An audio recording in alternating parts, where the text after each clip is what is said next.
Assalamualaikum warahmatullahi wabarakatuh. Saya Saskia Nur Arifah, perwakilan dari kelompok 9, ingin mempresentasikan hasil kerjasama kelompok kami yang berjudul Kebudayaan Islam di Indonesia.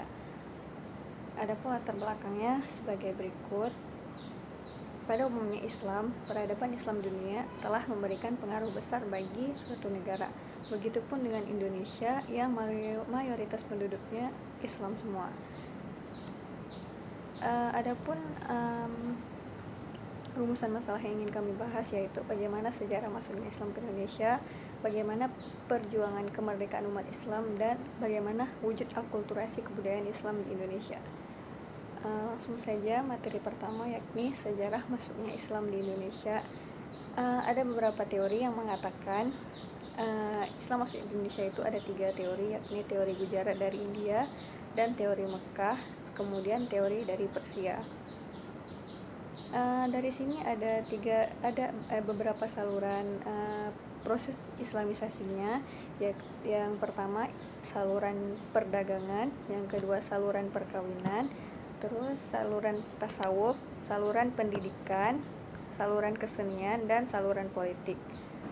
Kemudian judul yang kedua adalah perjuangan kemerdekaan umat Islam. Di sini ada pada masa kolonial Belanda dan masa kolonial Jepang.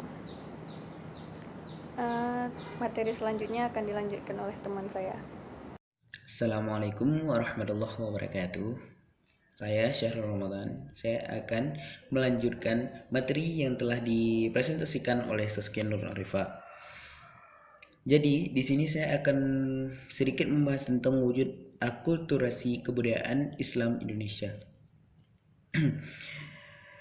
Jadi, akulturasi adalah perpaduan antar kedua kebudayaan yang saling mempengaruhi, atau akulturasi adalah perpaduan antar kebudayaan. Seperti yang kita ketahui, jauh sebelum Islam masuk ke Indonesia, Indonesia duluan memiliki budaya yang dipengaruhi oleh Hindu dan Buddha. Kemudian masuklah Indonesia. Nah, setelah masuk Islam ke Indonesia, Islam dan agama Hindu Buddha saling berakulturasi atau saling memadu padankan. Nah, contoh yang pertama dari wujud akulturasi yaitu seni bangunan.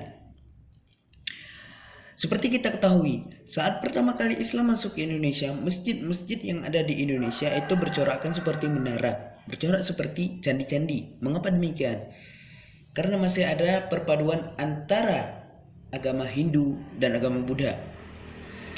Pada zaman Buddha, masyarakat Buddha cenderung membangun candi-candi.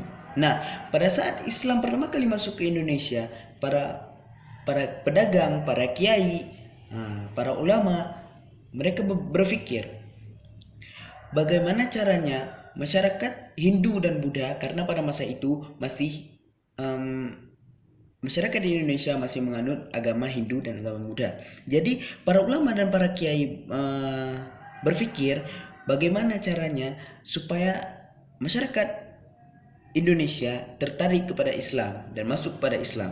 Maka dibangunlah masjid bercorakkan seperti candi-candi. Bercorak seperti candi. Nah, sebagai contoh spesifiknya seperti contoh yang ini. Seperti contoh yang ada di sini. Nah, jadi bisa kita lihat dari gambar tersebut.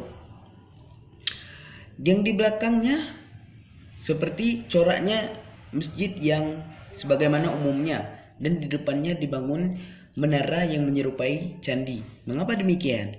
Karena supaya para masyarakat Hindu Buddha tertarik kepada Islam dan mencari tahu tentang Islam.